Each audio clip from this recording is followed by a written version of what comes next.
দেখুন কতটা সুন্দর হয়েছে, কতটা লোভনীয় হয়েছে। বন্ধুরা, এই আলুর বড়াটা আপনারা বাড়িতে যদি একবার বানিয়ে খান বারবার খাবেন, এতটাই সুন্দর হয় খেতে। নমস্কার বন্ধুরা, নীলির রান্নাঘরে সবাইকে অনেক অনেক স্বাগত। বন্ধুরা, আজকে আবারও একটি রেসিপি নিয়ে চলে এসেছি। দেখুন, আজকে আমি নতুন আলু নিয়েছি। আজকে এই আলু দিয়ে দুর্দান্ত স্বাদের মুখরোচক আলুর বড়া বানাতে চলেছি। আপনারা পুরো ভিডিওটি দেখতে থাকুন, আশা করছি আপনাদের খুবই ভালো লাগবে। এই রেসিপিটার জন্য আমি নিয়েছি এখানে গোটা বাদাম ভেজে গুঁড়িয়ে নিয়েছি।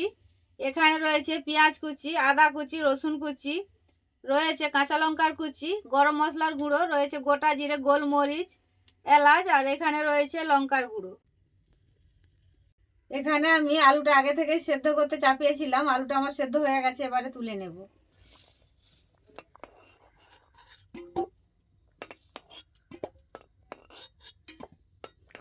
আলুটা খুব ভালো করে ঠান্ডা করে ছাড়িয়ে নিয়েছি আলুর ছালটা। এবারে আমি গ্রেট করে নেব একটা গ্রেটার করে।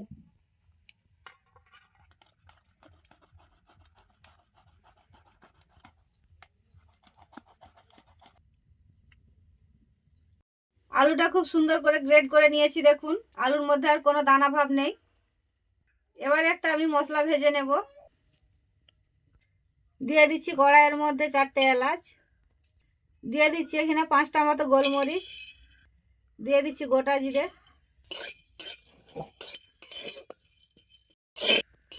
খুব ভালো করে এগুলো হালকা করে ভেজে নিয়েছি। এবার তুলে নেব।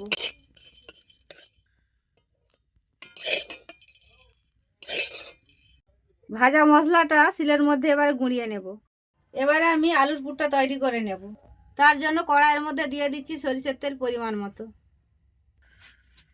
তেল খুব ভালো গরম হয়ে গেছে, দিয়ে দিচ্ছি এবারে পেঁয়াজ কুচি পরিমাণ মতো।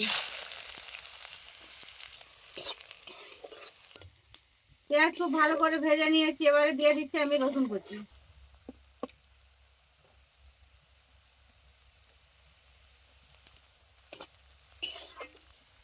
দিয়ে দিচ্ছি কাঁচা লঙ্কার কুচি,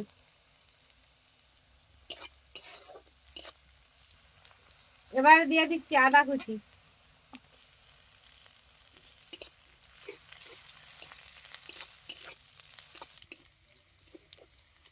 সবকিছু খুব ভালো করে ভেজে নিয়েছি। এবার আমি দিয়ে দিচ্ছি লঙ্কার গুঁড়ো,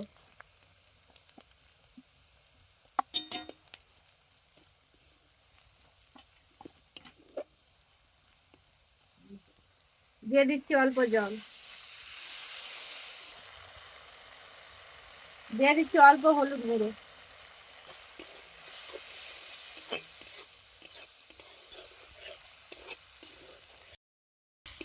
মশলা খুব ভালো করে কষিয়ে নিয়েছি। মশলা থেকে খুব ভালো তেল ছেড়ে গেছে। এবার আমি দিয়ে দিচ্ছি সেদ্ধ করে গ্রেট করে রাখা আলুটা,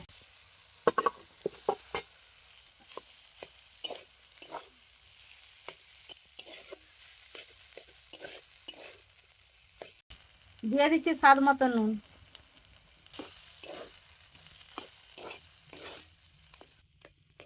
এবারে দিয়ে দিচ্ছি আগে থেকে ভেজে গুঁড়িয়ে রাখা বাদাম,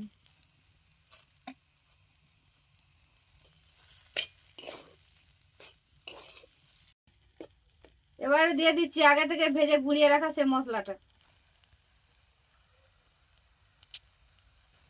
একই সাথে দিয়ে দিচ্ছি অল্প কাসুরি মেথি,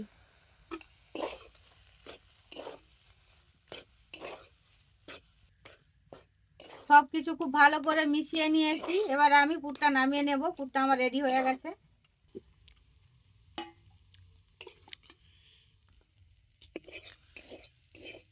পুরটা ঠান্ডা করে নিয়েছি। এবারে আমি বলের মতন গোল গোল আকারে করে নেব।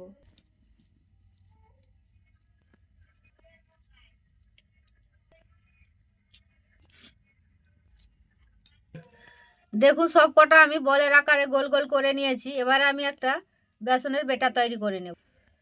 এখানে বেসন নিয়েছি, দিয়ে দিচ্ছি বেসনের মধ্যে 2 চামচ মতন কর্নফ্লাওয়ার, দিয়ে দিচ্ছি নুন পরিমাণ মতো, দিয়ে দিচ্ছি অল্প খাবার সোডা। এবারে অল্প অল্প জল দিয়ে একটা বেটা তৈরি করে নেব।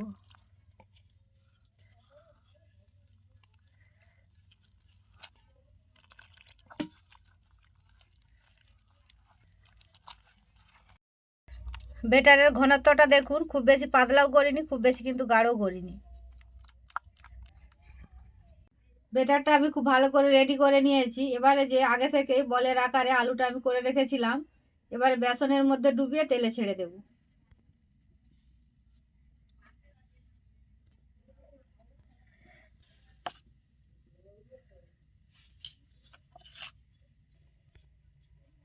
এখানে আমি সাদা তেল আগে থেকেই খুব ভালো করে গরম করে রেখেছিলাম, এবার আমি তেলের মধ্যে ছেড়ে দিচ্ছি।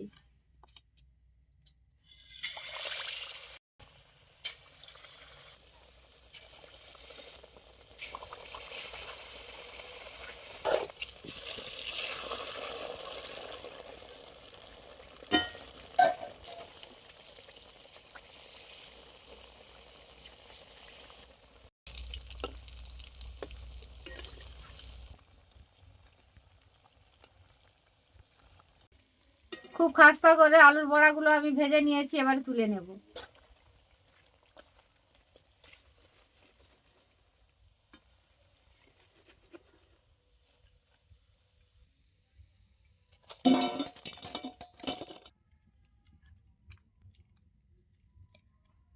একই রকম ভাবে সব কটা বড়া এবারে ভেজে নেব।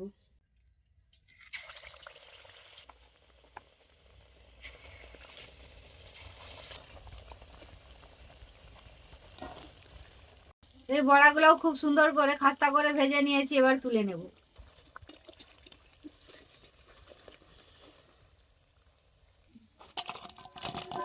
দেখুন কতটা সুন্দর হয়েছে, কতটা লোভনীয় হয়েছে। বন্ধুরা, এই আলুর বড়াটা আপনারা বাড়িতে যদি একবার বানিয়ে খান বারবার খাবেন, এতটাই সুন্দর হয় খেতে। একটা আমি ভেঙে দেখাচ্ছি, দেখুন আলুর পুরটা কিভাবে ভিতরে ঠেসে রয়েছে, কতটা সুন্দর হয়েছে দেখুন। বন্ধুরা, আজকের এই রেসিপি আশা করছি আপনাদের কাছে ভালো লেগেছে। যদি ভালো লাগে অবশ্যই লাইক কমেন্ট করবেন এবং আমার পাশে থাকবেন, এবং আপনারা ভালো থাকবেন। দেখা হচ্ছে অন্য কোনো রেসিপিতে।